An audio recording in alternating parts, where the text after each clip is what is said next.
Emotions हम लोगों में भी है, लेकिन राम मंदिर के लिए अगर किसी व्यक्ति ने कोई काम किया है तो मैं बाबा सत्यनारायण मौर्य जी को अग्रणी मानता हूं, क्योंकि शुरू से लेके जब से वो ढांचा तोड़ा गया और भूमि पूजन तक से लेके, अगर किसी व्यक्ति को मैं कहूंगा कि रियली उसने हार्ट से लेके अपना काम किया। बाकी अपना कुछ लोग पॉलिटिक्स में फायदा लेने के लिए काम करते हैं, कुछ दूसरे लोग किसी दूसरे विषय में काम करते हैं, लेकिन बाबा जी का जो जीवन है वो पूरा समर्पित है देश प्रेम और संस्कृति को बचाने के लिए।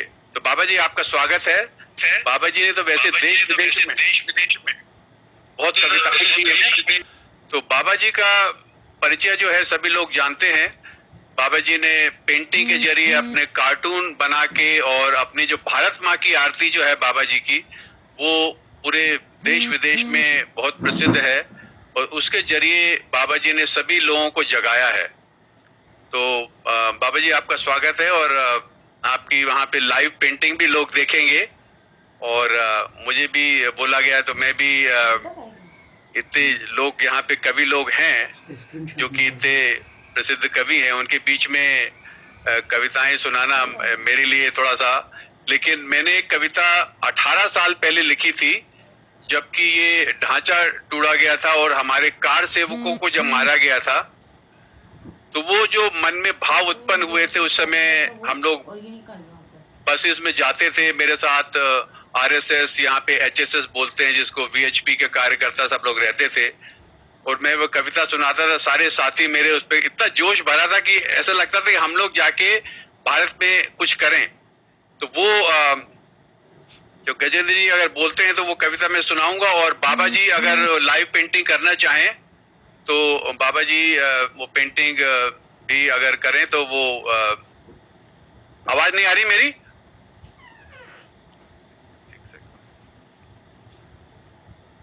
आवाज आ रही है? आ तो रही है मेरी आवाज? ओके, ठीक है। तो बाबा जी जब तैयारी कर लेंगे तो बाबा जी भी थम्स अप कर देंगे।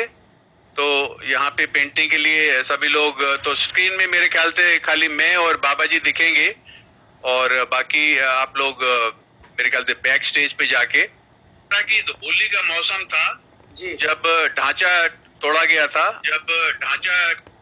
था और उस समय ये कविता निकली थी, तो होली के ऊपर ही बनाई गई थी और जो जो मुद्दे थे तो वो सारी चीजें अभी भी हैं, लेकिन मैंने उसमें बिना हेर फेर किए हुए, तो मैं चाहता हूं कि सभी लोग जो श्रोता दर्शक लोग देख रहे हैं वो 18 साल पहले 2002 में पहुंच जाएं और उस स्थिति को देखते हुए और बाबा जी के पेंटिंग करते हुए मेरी भी कविता को ध्यान से सुने। तो मैं शुरू करता हूं। तो होली का था कि वो होली आई है और हमको भी मंदिर बनाना हमको। होली आई ऐसा आवाज मेरी गूंज रही है थोड़ी सी, इसको किसी को वो म्यूट करना पड़ेगा।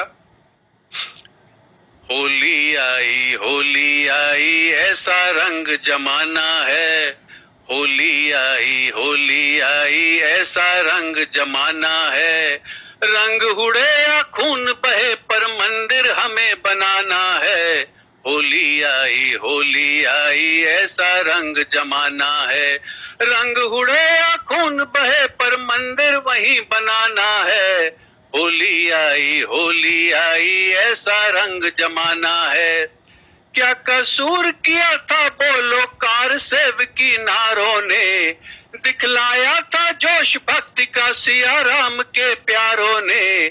घर मेरे भारत में जय श्री राम बोलना पाप है, मुल्ला बोले अल्लाह मौला ये कैसा इंसाफ है।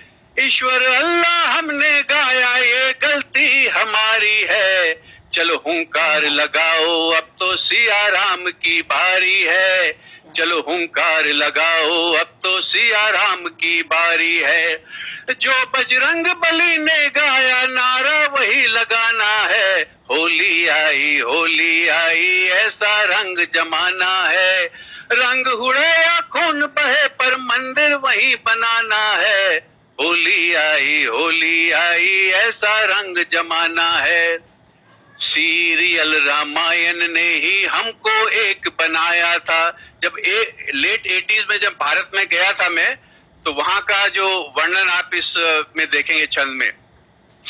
सीरियल रामायण ने ही हमको एक बनाया था, सारे ट्रैफिक को रोका था, जन जन को हर्षाया था। उसी सीरियल के नायक को अयोध्या बुलवाना है, चाहे रोके कोई दुश्मन पीठ नहीं दिखलाना है, चाहे रोके कोई दुश्मन पीठ नहीं दिखलाना है। लोहा गरम अभी है भाई, चलो अवध की ओर रे, बानर सेना बन के भक्तों चलो मचाओ शोर रे। बंद पड़ा जो बरसों से उस तीरथ को खुलवाना है, बंद पड़ा जो बरसों से उस तीरथ को खुलवाना है। होली आई ऐसा रंग जमाना है, रंग उड़े या खून बहे पर मंदिर वहीं बनाना है। होली आई ऐसा रंग जमाना है। आदरणीय आचार्यों ने ये मुहूर्त बनवाया है, आदरणीय आचार्यों ने ये मुहूर्त बनवाया है। रास्ता अपने इष्ट देव का हमको अब दिखलाया है, रास्ता अपने इष्ट देव का हमको अब दिखलाया है। छोड़ो आलसपन को अब तो ढिंडोरा पिटवाया है, समय ज्ञानी भक्तों अब जागो निर्माणों का आया है, समय ज्ञानी भक्तों अब जागो निर्माणों का आया है। गुरु गोविंद के चेलों ने ये कसम राम की खाई है, घड़ी अनोखी भैया अब तो खुशहाली की आई है, घड़ी अनोखी भैया अब तो खुशहाली की आई है। बहुत प्रतीक्षा की हमने पर अब तो जश्न मनाना है। होली आई ऐसा रंग जमाना है, रंग उड़े या खून बहे पर मंदिर हमें बनाना है। होली आई ऐसा रंग जमाना है। और अंत में, ना हमने कोई मस्जिद तोड़ी ना ही अत्याचार किया, बाबरों ने आकर सारे मंदिरों का नाश किया। ना हमने कोई मस्जिद तोड़ी ना ही अत्याचार किया, बाबरों ने आकर सारे मंदिरों का नाश किया। ये तो निश्चित है कि अब हम अवधपुरी सजाएंगे, मंदिर का निर्माण करेंगे, राम राज्य ले आएंगे, मंदिर का निर्माण करेंगे, राम राज्य ले आएंगे। अगर किसी को मेरे राम लला से प्यार नहीं होगा, अगर किसी को मेरे राम लला से प्यार नहीं होगा, उसका भारत में रहना हमको स्वीकार नहीं होगा, उसका भारत में रहना हमको स्वीकार नहीं होगा। सभी राम भक्तों ने अब तो हिंदू राष्ट्र बनाना है, सभी राम भक्तों ने अब तो हिंदू राष्ट्र बनाना है।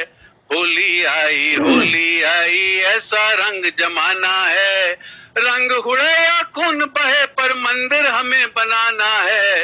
होली आई ऐसा रंग जमाना है, होली आई ऐसा रंग जमाना है।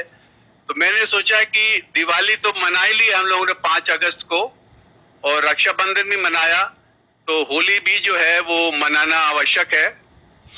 और वो तो जो 18 साल पहले के जो इमोशंस थे वो अब निकल रहे हैं। और खासकर करुणा जी की कविता सुनने के बाद में थोड़ा सा जोश मुझे भी आया, और बाबा जी के रहते हैं तो थोड़ा सहारा रहते ही है। मेरी कविता चाहे अच्छी लगी हो ना लगी हो, लेकिन बाबा जी की पेंटिंग में तो मजा आप लोगों को आया ही होगा।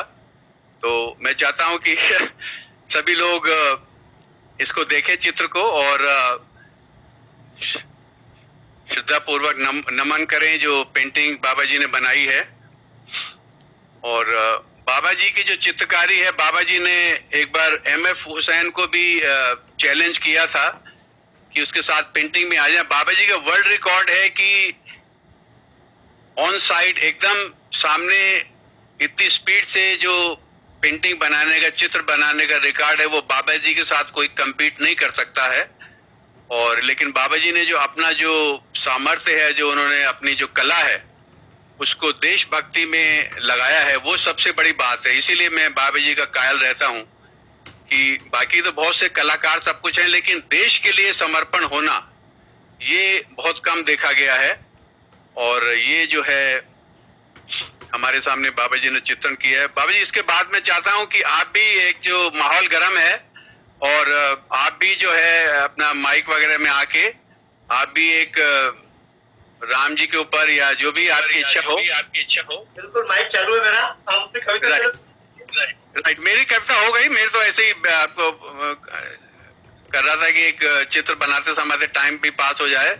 और अब आप आए तो आप जो है अपना माइक को कर लें। माइक चालू है मेरा, आवाज आ रही है? अब आ रही है। हाँ, केवल मैं एक ही बात कहूंगा। अभी सारी कविताएं सुनी भाई गजेंद्र जी की, हमारे बाकी सभी मित्रों की, साथ में कर्नल जी की भी। एक ही बात कहूंगा, यदि राम नहीं तो राष्ट्र नहीं, यदि राम नहीं तो राष्ट्र नहीं, यदि राम नहीं तो राष्ट्र नहीं, या राष्ट्र नहीं तो राम नहीं, केवल भूमि के टुकड़े का हे भारत माता नाम नहीं। क्योंकि आजकल तो नारे लग रहे हैं, शाहीन बाग में भी तिरंगा जा रहा है, और पहले तिरंगे से जो लोग विरोध करते थे वो आज सब तिरंगा हाथ में ले लेकर खुद को राष्ट्रभक्ति बताते हैं, लेकिन राम से विरोध करते हैं।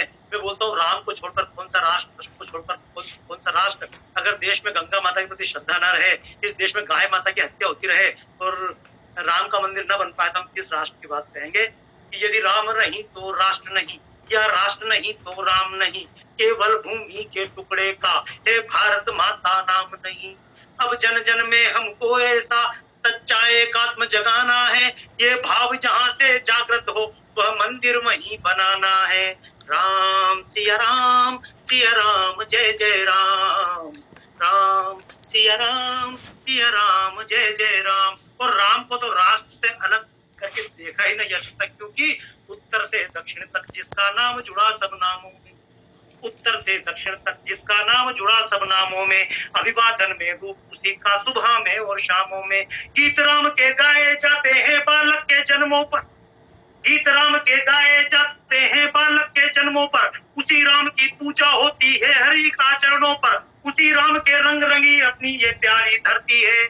और राम नाम को सत्य बताती जाती हर एक अर्थी है, राम नाम को सत्य बताती जाती हर एक अर्थी है। उसी राम की छाया में मंचों पर आया करता हूँ, उसी राम की छाया में मंचों पर आया करता हूँ, और राष्ट्रदेव कहकर मैं उसका ध्यान लगाया करता हूँ, राष्ट्रदेव कहकर मैं उसका ध्यान लगाया करता हूँ। राम राष्ट्र की संस्कृति है, राम राष्ट्र के प्राण है, और राम के मंदिर का मतलब भारत का नवनिर्माण है। क्योंकि समय तो बहुत हो चुका है, लेकिन फिर भी मैं एक ही बात कहूंगा, जिस राम के मंदिर का हम उल्लास मना रहे हैं, तो ये मत समझ लीजिए बात पूरी हो गई, क्योंकि मंदिर जो बन गया इसका अर्थ नहीं।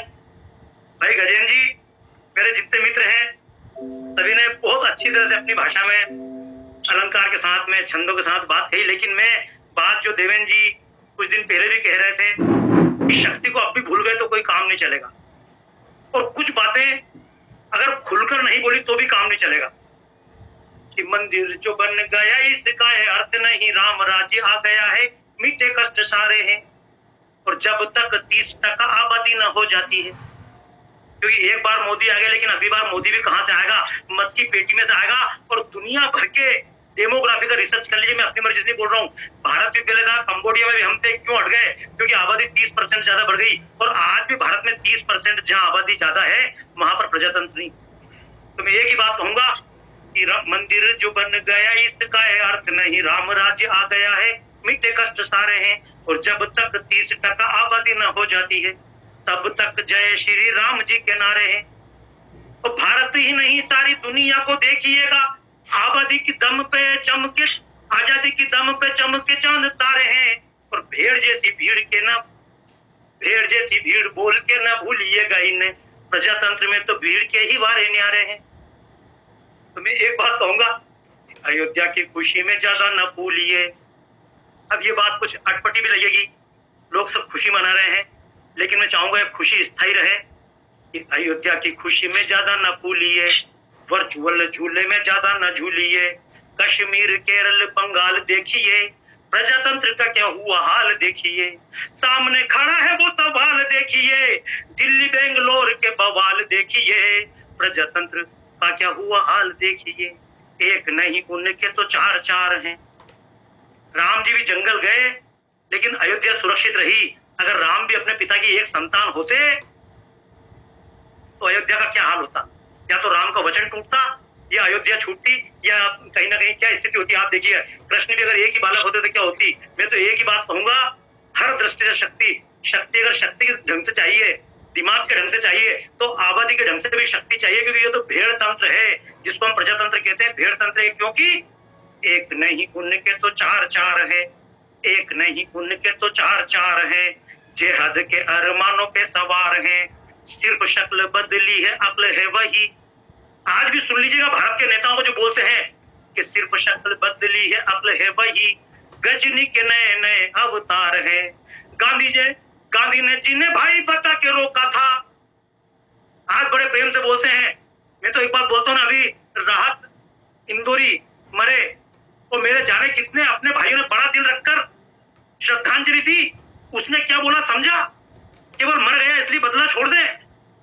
हम तो आज तक रावण का पुतला जलाते हैं। अरे 1400 साल पहले किसी ने हुसैन को मारा था, वो आज तक छाती पीट रहे हैं या हुसैन हमने हुए। वो 1400 साल में भूल नहीं पाया हुसैन को, और हम भूल जाए अपने बुराइयों को, हम भूल जाए हमारे माँ बाप के कत्ल को, हम भूल जाए उन्होंने भारत माता को क्या गाली दी थी।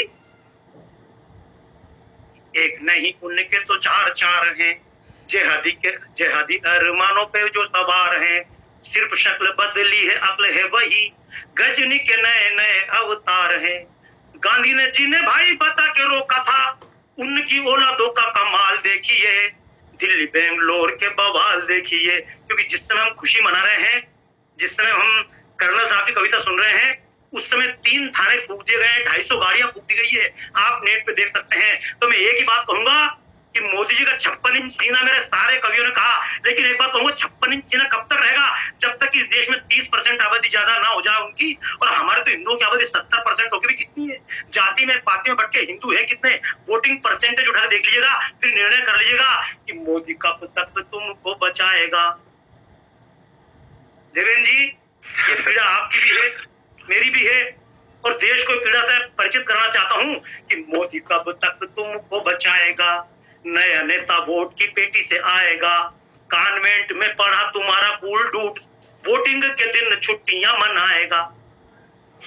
जिस दिन भारत में वोटिंग होता है उस दिन पूरे दिल्ली से देखना, पूरे रास्ते में दिल्ली से हिमाचल प्रदेश के रास्ते में गाड़ियां जाम हो गई थी। इतनी गाड़ियां दिल्ली छोड़कर चले गए। हमको तो जिस दिन वोटिंग का मिलता है उस दिन हम एक वोट भी डालने नहीं जाते हैं, और वहां देखो तो लाइन लगी होती है। किसने नहीं देखी है? और इस बात को मैं इशारों में कहूं, मेरे मित्रों ने बहुत सारी बातें इशारों में कही हैं, मैं इशारों में बात कहने का काबिल नहीं हूं, क्योंकि इशारों की बातें गई, रस छंद अलंकार की बातें गई। अभी तो मैं एक बात कहता हूं कि अगर मान लो तुलसीदास जी की रामायण से काम चल जाता तो नई रामायणों की रचना नहीं होती, ये बातें नहीं होती। मंदिर के राम तुम्हें बचाएंगे, अरे मंदिर के राम बाबर से अपना मंदिर नहीं बचा पाए, तुम्हें बचा लेंगे। माता वैष्णो देवी तुम्हारी रक्षा कर लेगी, जिस माता वैष्णो देवी की गुफा की रक्षा पुलिस कर रही है। अरे देवता तो हमारे सीने में आने चाहिए, क्योंकि देवता भी दुर्बलों के घातक होते हैं सदा। बलि प्रथा बकरों की आज तक जारी है, शक्तिवान का होता है जमाना सदा से यारों, कमजोर की किसने आरती उतारी है। राम कृष्ण शिव हनुमान हो या और कोई, देवी देवता हमारे सभी शस्त्रधारी हैं, और इसीलिए शस्त्रधारी माता दुर्गा की भांति भारत माता भी परमाणु बमधारी है। देवेंद्र जी, जो आपने एक अभियान चलाया, मैं उस अभियान को प्रणाम करना चाहता हूं कि कम से कम हिंदू खाली शक्ति की बात ना करें, धनुर्धारी राम की पूजा ना करें, अपने घर में कम से कम चाकू भी ना मिले, हमारे घर में लठ भी ना मिले।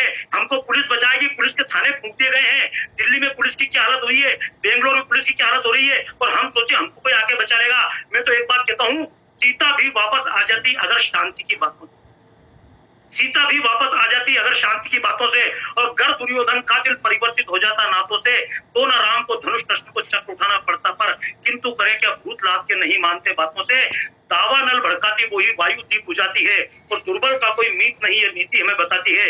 ऋषि मुनियों के अस्थि समूहों ने हमको बताया है, भक्ति अहिंसा का असुरों ने केवल खून बहाया है। तब की पावन परिपाटी जब झुलस रही हो ज्वाला से, तब की पावन परिपाटी जब झुलस रही हो ज्वाला से, तो तत्काल नहीं हल उसका कंठी, जब तक माला से रास रचैया को ऐसे में चक्र उठाना पड़ता है, और गीता गाकर का पुरुषों को शूर बनाना पड़ता है। श्री कृष्ण की गीता को मैं फिर दोहराने आया हूँ, जागो जागो जागो जागो, तुम्हें जगाने आया हूँ। मैं जानता हूँ देवेंद्र सिंह जी जब ये कविता पढ़ते थे बाबा जी अमेरिका में उनका भी विरोध हुआ, फोटोशॉप पे काम कर मैंने रहे वो दिन भी देखे थिएटर हैं। में वो आता जब है हम ना ये लाइट मंच पर पड़ता है राम बोर्ड जन्मभूमि लाइट कविता पड़ती पढ़ते है थे तब हमारा विरोध होता था। वो कर दो ना आज उस बात अच्छा को लोग लगेगा आपके स्वीकार कर चेहरे रहे से हैं और मैंने तब कविता लिखी थी, फिर मत कहना कवियों ने अपना धर्म निभाया था।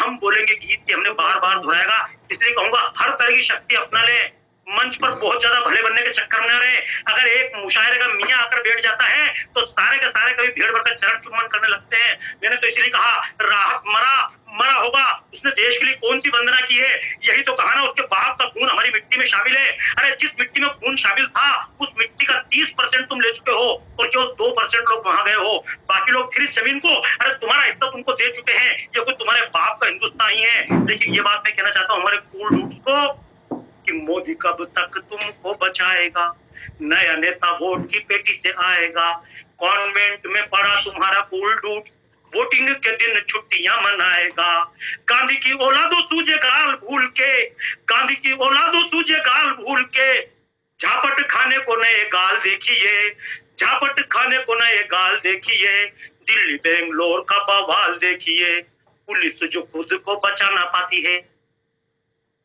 इतने ही उदाहरण बता दूंगा मैं आपको। इस देश के प्रजातंत्र, भारत में तो दंगे इसलिए होते हैं ना, बाबा जैसे सांप्रदायिक लोग हैं, देवेंद्र सिंह जी जैसे लोग गाली देने वाले हैं, या कट्टर लोग मोदी जैसे हैं। लेकिन लंदन में कौन से मोदी हुए थे, अमेरिका में कौन सा बाबा था, या कौन सी विश्व हिंदू परिषद या पेरिस में, ये सब पूरी दुनिया क्यों चल रही है। संवेदनशील इलाका कभी हिंदू बहुल क्षेत्र ना होता और हिंदू कभी फसलें हथियारों की ना बोता। मैं तो एक ही बात कहूंगा कि प्रजातंत्र है तब तक जब तक हिंदू है बहुसंख्यक, प्रजातंत्र है तब तक जब तक हिंदू है बहुसंख्यक। प्रजातंत्र का द्रोही कभी ना हिंदू हुआ अभी तक, और जहां पे हिंदू कम हो जाते दंगे वहीं पे होते। ये हमको ही सवार है, मुसलमान को भी, तुम भी हमारे भाई हो। अरे जिसको नहीं लगती है भारत माई वो किस बात का मेरा भाई, जिनको वंदे मातरम गाने से चिढ़ है वो किस बात के मेरे भाई। इस बात को जब तक हम स्पष्ट ना बोल पाएंगे, गोलमोल भाषा में बात करेंगे। कभी सम्मेलन से तो देवेंद्र जी आपके कारण जुड़ा था, बीच में छोड़ भी दिया था, क्योंकि वास्तव में इतनी कठोर बातें सुनेगा कौन कि पुलिस जो खुद को बचा ना पाती है, जान पे जवानों के भी बन आती है, भटके मासूम जवानों की भीड़ जब थाने लूटती है गाड़ियां जलाती है। क्या दिल्ली में नहीं देखा आपने कि किस तरह से जवान घुस रहे थे, उनको पीछे से पत्थर मार मार कर, और वो भीड़ है, वो विशेष समुदाय है, वो विशेष कौम है। अरे यही इस्लाम है। मैं भी मानता हूं जो आज गाड़ियां जलाने वाले हैं, जो पुलिस पे हमला करने वाले हैं, वो कभी राम के ही वंशज थे, इसलिए मैं उनमें डिफेक्ट नहीं मानता। भारत में पैदा होने या दुनिया में पैदा होने किसी बच्चे को गलत नहीं मानता हूं। मैं फिर कहता हूं दुनिया में मुसलमान खराब नहीं है। कुछ लोग बोलते हैं कुछ मुसलमान खराब है, मैं बोलता हूँ मुसलमान खराब नहीं है, खराब है तो इस्लाम खराब है। जब तक इस बात को नहीं बोल पाएंगे तब तक मैं इसीलिए कहूंगा कि कवियों को क्या चिंता, साफ साफ कहने में क्यों कलम भना अप्लाई है, और भारत को जो ना माने काय का हमारा भाई है। हम अमृत के बेटे हैं, कोई अपना क्या कर लेगा। इसी भूल में पढ़कर हमने कितनी भूमि गंवाई है कि पुलिस जो खुद को बचा ना पाती है, जान पे जवानों के भी बन आती है, और भटके मासूम जवानों की भीड़ जब थाने लूटती है गाड़ियां जलाती है, गोधरा से लेके दिल्ली बेंगलोर तक डरे हुए लोगों का धमाल देखिए। ये डरे हुए लोग हैं आमिर खान के, ये डरे हुए लोग हैं नसरुद्दीन शाह के। मैं फिर कह रहा हूं ये जितने कवि बैठे इनमें से एक ने भी अगर मान लो राहत के खिलाफ नहीं बोला तो मैं मानता हूँ सच्चा देशभक्त नहीं है। कल को जब जावेद अख्तर मरेगा तब भी बोलना कि कलाकार मरा, कलाकार नहीं मरा, जिहादी मरा। जब आमिर खान मरे तब भी बोलना हिम्मत है कि जिहादी मरा। अगर नहीं बोल पाते तो फिर कलाकार ही बने रहो, फिर देशभक्त कलाकार की बात छोड़ देना। क्योंकि डरे हुए लोगों का धमाल देखिए, दिल्ली बेंगलोर का बवाल देखिए, तुम बनिए हो या हो बामनों के पूत। बने रहना देश में हिंदू 70% हिंदू है, 20% ब्राह्मण है। अगर कानपुर का भी विकास हुआ मारा जाए तो ब्राह्मण मारा गया। योगी जी कुछ करे तो राजपूत कर रहा है, मोदी जी करे, उमा भारती करे, कोई करे दलित बन रहा है। तुम हो कितने हिंदू हो, और जितने हो तुम्हारे पास भी क्या है कि तुम बनिए हो या हो राज बामन के पूत, तुम बनिए हो या हो बामन के पूत, शूद्र हो दलित हो या बाकी राजपूत, सिर्फ काफिर ही हो उनकी निगाह में, सिर्फ काफिर हो उनकी निगाह में। एक नहीं कई घटनाएं हैं सबूत, एक नहीं कई घटनाएं हैं सबूत, तुम्हें बकरे के जैसे देख रहे वो। मैं तो बता रहा हूँ देवेंद्र जी, आपको क्या बताऊं, जब मेरठ से एक बार आ रहा था हमारा मित्र, तो रास्ते में मियाँ लोग बैठे थे गाड़ी में, सारे मदरसे वाले थे, ऊंचे पजामे वाले, और जो दिल्ली के पास में कभी गजेंद्र जी वसुंधरा की तरफ बिल्डिंगें बनेगी, उस व्यक्ति ने तमाम छोकरों को उतारा और बोले सारी बिल्डिंगें तुम्हारी। हम तो कितने, बच्चा एक, शेर का बच्चा एक ही अच्छा। प्रजातंत्र में शेर का बच्चा हो या भेड़ का बच्चा या केचुए का बच्चा हो या नागराज, एक ही वोट होता है। प्रधानमंत्री का भी एक वोट है, इस देश में अनिल अंबानी का भी एक वोट है, और झोपड़पट्टी में जो बैठा हुआ पंचर जोड़ रहा उसका भी एक वोट है, जो सड़क पे झाड़ू निकाल रहा उसका भी एक वोट है, जो आपके बच्चे ले जाकर भीख मंगवा रहा है उसका भी एक वोट है। इसलिए बहुत ज्यादा अपने आप को, हम तो ज्ञानी हैं और हम तो मतलब हमने बेंगलोर कब्जा कर लिया, बना लो बेंगलोर को आईटी सिटी, बता दिया उन्होंने 2 दिन के अंदर क्या है, बता दिया ना हैदराबाद क्या है, बता दिया ना हमारे को अमेरिका की क्या औकात है। उसमें भी कौन था अमेरिका में, कौन नहीं जानता कौन थे हमला करने वाले। तुम बनिए हो या हो बामन के पूत, शूद्र हो दलित हो या बाके राजपूत, सिर्फ काफिर ही उनकी निगाह में, सिर्फ काफिर हो उनकी निगाह में, एक नहीं कई घटनाएं हैं सब, तुम्हें बकरे के जैसे देख रहे हो, आप रोटी आप नौकरी और रोटी दाल देखिए, दिल्ली बेंगलोर का बवाल देखिए। देवेंद्र जी बहुत बहुत बधाई दूंगा आपको, रचिता जी को। मैं तो दिल्ली हिंदी यूएसए से शुरू से जुड़ा हुआ हूँ, और वास्तव में हिंदी यूएसए ऐसा मंच है जिसने कभी, कर्नल साहब प्रणाम आपको, जो कुछ मैंने सुना है, आपकी भाषा सुनी, सब कुछ सुना, लेकिन मैं जानता हूँ सेना पर भी हमले कहाँ पर होते हैं, पुलिस पर भी हमले करने वाला कौन है। बस हम किसी न किसी सद्भाव के कारण मौन है, और जब तक सद्भाव रहेगा, ये याद रखने की बात है, परित्राणाय च साधूनां विनाशाय च दुष्कृताम। हम विना परित्राण तो साधुओं को करना चाहते हैं, लेकिन दुष्टों का विनाश में हमको शर्म आती है। और मैं भी एक बात कहता हूँ, अगर मान लो केवल चरखा चलाने से आजादी मिल जाती, तो आज हमने चरखा चला के चाइना को भी जीत लिया होता। मेरा कहना, स्वदेशी का भी भाव समझें, इसका भाव समझें। देवेंद्र जी ने भी आपकी रचनाओं सराहा, मैं भी आपको प्रणाम करना चाहता हूँ भाई। प्रख्यात जितने लोग मेरे मित्र बैठे हुए हैं, और गजेंद्र जी की रचना, वास्तव में उनकी रचना तो हर रस के मुझे दर्शन होते हैं। बाकी मेरे और भी मित्र आए थे, मैं सभी मेरे राज मित्र भाई को, देवेंद्र जी को, सभी को प्रणाम करना चाहूंगा। मुझे लगता है देवेंद्र जी वापस मुझे कभी बना के छोड़ोगे आप। मैं करीब 15 साल से दूर हूँ। आज मुझे लगा, आपने कहा कविता पढ़ना, मैंने कहा क्या कविता पढ़ूं, तो मैंने कहा कम से कम नई कविता निकाल के कविता पढ़ूं, चूंकि कर्नल साहब सुन रहे हैं। इसलिए कर्नल साहब, मेरी कुछ रचनाएं ऐसी रही जिनको मैं अपनी रचना नहीं बोलता हूँ, क्योंकि वो रचनाएं कभी परमात्मा ने लिखा, कभी पुरानी पढ़ने वाली रचनाएं नहीं है वो। और तब भी मैं कहता था, आज से 15 साल 20 साल पहले मैंने जो कविता लिखी थी, वो कविता आज भी वो की वही है। तब मैं जिस बात को कहता था कि हम जिसको बार बार बोल देते हैं कि फिर मत कहना कवियों ने ना अपना धर्म निभाया था, हम बोलेंगे गीत कि हमने बार बार दोहराया था, क्योंकि दुश्मन की ताकत से ज्यादा ताकत सदा हमारी थी। सेना के बारे में क्या कहेंगे, हमारे 20 सैनिकों ने हालत खराब कर दी सबकी, लेकिन सेना की ताकत भी क्या काम करेगी। सेना भी तो जिसके आदेश पे काम, सेना तो है वीर शिवा की पर शासन था जय चंदों का, और चाणक्य की लाशों पर सिंहासन था जब नंदों का। तो हमने तब भी सेना की स्थिति देखी। सेना भी अंततः हमारे वोट की पेटी उसी आधार पे काम करेगी। मैं इसलिए कहूंगा कि हमारी बस समापन करता हूँ, खत्म। मैं आपको कहना चाहता हूँ कि मैंने अभी मैं श्रीनगर गया था, वहां मैंने फौजियों को कविता सुनाई, उनकी 4 पंक्ति आपको कहना चाहता हूं। मैंने उन्हें कहा कि शत्रु के षड्यंत्र का प्रतिकार होना चाहिए, शत्रु के षड्यंत्र का प्रतिकार होना चाहिए, निर्णयों के गर्भ में अंगार होना चाहिए, और सरहदों के इस तरफ ही रक्त केवल ना बहे, मृत्यु का तांडव तो अब उस पार होना चाहिए। क्या बात है, क्या बात है, बहुत सुंदर। डॉक्टर साहब, कर्नल साहब, मेरा भी सौभाग्य रहा, जब करगिल का युद्ध हुआ था तो करगिल, द्रास, बटालियन सब जगह जाने का सौभाग्य मुझे प्राप्त हुआ। असम की तरफ जब भी जाता हूँ तो मिलिट्री में, जहां पर मेरे मित्र लोग हैं, जब भी, और अभी तो मैं चाहता हूँ देवेंद्र सिंह जी, गजेंद्र जी, माननीय राजनाथ जी से बात करूंगा, और जो कवि सम्मेलन यहाँ हो रहा है तो सैनिकों के बीच में होना चाहिए। कर्नल साहब, आपके अनुगामी बनकर हम सब आपके साथ चलने को तैयार हैं। मैं तो चाहता हूँ जहां तक भारत के हम भी बात करें, और केवल अंतिम बात ये कर दूं मैं आपसे कि हम गीत तो गाएं, लेकिन गीत में एक बात याद रख लें, कवियों की तरफ से, आप सब कवियों की तरफ से, जितने लोग मुझे सुन पा रहे हैं भारत के, दुनिया भर के, उनसे एक ही बात कहूंगा, हमारी ताकत कभी कमजोर ना थी, लेकिन कहीं ना कहीं कोई गलती हुई कि कंबोडिया आज हमारे पास नहीं है, ये वियतनाम जिसको हम चंपा देश बोलते थे वो हमारे पास नहीं है, जिसको हम जावा सुमात्रा बोलते हैं ये हमारा श्री विजय साम्राज्य था वो हमारे पास नहीं है, जिसको हम कहते हैं थाईलैंड ये हमारा श्याम देश था ये आज हमारे पास नहीं है। ये देवेंद्र सिंह जी जिस अमेरिका में बैठे हुए हैं, इस अमेरिका के मेक्सिको में नीचे जाकर देखें तो कोलंबस के पहुंचने से 600 साल पुराना शिलालेख लगा हुआ है जिसमें लिखा है वासुदेव नाविक मैंने यहाँ पर सूर्य मंदिर में पूजा की। यानी अमेरिका में हमारी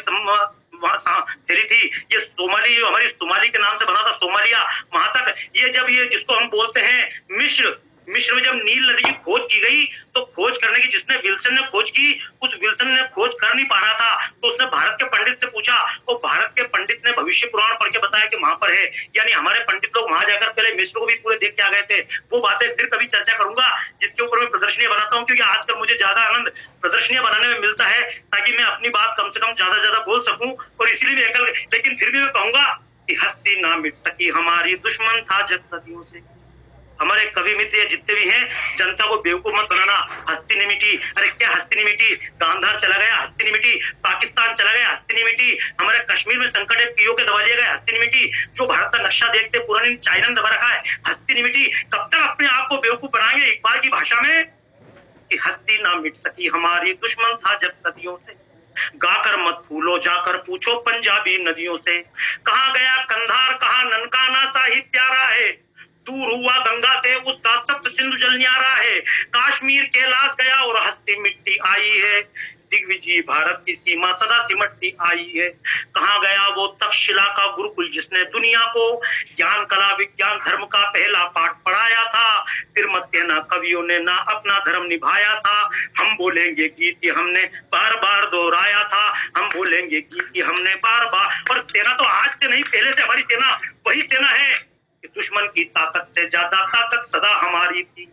मुझे बहुत अच्छा लगा, छोटे भाई भी ताली बजा रहे हैं कि दुश्मन की ताकत से ज्यादा ताकत सदा हमारी थी, चंद दुश्मनों ने कर ली फिर भी हम पर सरदारी थी। मुझे मतलब नहीं राम का मंदिर कब बनेगा, मुझे चिंता ये है राम का मंदिर टूटा क्यों था। जिस दिन राम का मंदिर टूटा क्यों था ये उत्तर मिल जाएगा उस दिन काशी और विश्वनाथ और हमारे कृष्ण जन्मभूमि और 3000 मंदिर वापस हमारे पास आने में देर नहीं लगेगी। वरना बना लेना मंदिर, इससे बड़े बड़े मंदिर पहले भी बने हैं। कंबोडिया का मंदिर राम मंदिर से बड़ा है लेकिन आज वहां पर हम नहीं है। मैं तो कहूंगा मंदिर बने लेकिन ये मंदिर लंबा चले। दिग्विजय हमारी पताकाएं अयोध्या में शिलाएं गूंज रही। डॉक्टर साहब मैंने 20 साल पहले जब अयोध्या से निकला था और छेनी हथौड़े से मैंने खुद ने भी पत्थर की खुदाई की थी, मैंने तब अयोध्या में एक बात कही थी कि जो राम की वंदना करते हैं, मुसलमान के भी राम हिंदुओं के भी राम, उनसे एक बात कह दूं, अवध में गूंज रही आवाजें छेनी और हथौड़े की, अवध में गूंज रही गजेंद्र जी बोर हो गए यार, गर्दन आपकी लटक गई।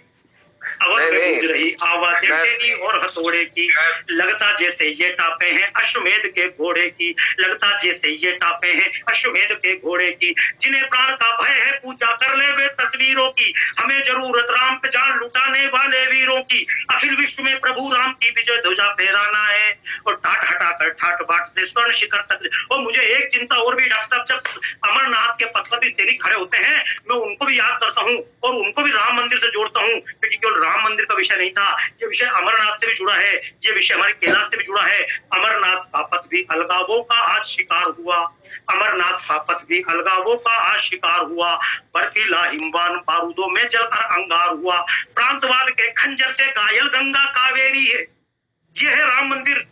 जब राम मंदिर बना तो केरल और कर्नाटक, मैं तो एक बार कवि सम्मेलन में गया था केरल और उसके बाद गया था कर्नाटक, मेरे साथ के सारे कवियों ने स्वर बदल लिए, कावेरी का जल किसको कितना मिलना चाहिए, नेताओं को देखकर कवियों ने भी स्वर बदल लिए, कर्नाटक को मिलना चाहिए, और वही कवि केरल में बैठकर बोल रहे हैं केरल को मिलना चाहिए। मैंने केवल एक बात कही थी, कावेरी जल नहीं है, कावेरी हमारी माँ है, और माँ का जल किस बेटों को कितना मिलेगा माँ तय, बेटों को तय करने का अधिकार नहीं है। ये जल नहीं है, इन नदियों में जल नहीं, हमारी माँ की ममता बहती है। समापन करता हूँ कि अमरनाथ का पथ भी अलगावों का आज शिकार हुआ, बर्फीला हिमवान बारूदों में जलकर अंगार हुआ, प्रांतवाद के खंजर से घायल गंगा कावेरी है और जातिवाद के अलियारे की छाई रात घनेरी है। इन सब का हल राष्ट्र प्रेम, इन सब का हल राष्ट्र प्रेम जो मंदिर से उपजाना है और टाट हटाकर ठाट बाट से स्वर्ण शिखर तक जाना है। टाट, क्योंकि लोग कई बार बोलते हैं मंदिर कब बनेगा, मंदिर अब बनेगा? मैं कहता हूँ नहीं, मंदिर तो मैं खुद अपने हाथ से बनाकर आया हूँ। जैसा देवेंद्र जी ने कहा, मैं अपने बैनर के कपड़े से मंदिर बनाकर आया था, तभी से गीत गाता हूँ। मंदिर तो बन चुका, उसे अब केवल भव्य बनाना है और ठाठ हटाकर ठाठ बाट से स्वर्ण शिखर बना है। ये जिस दिन राम मंदिर का स्वर्ण शिखर बने, हम सब कवियों की भावना है। जितने मित्र मुझे सुन पा रहे हैं, अंत में मौका मिला, इतना मिला, लेकिन आवश्यकता से ज्यादा मिल गया।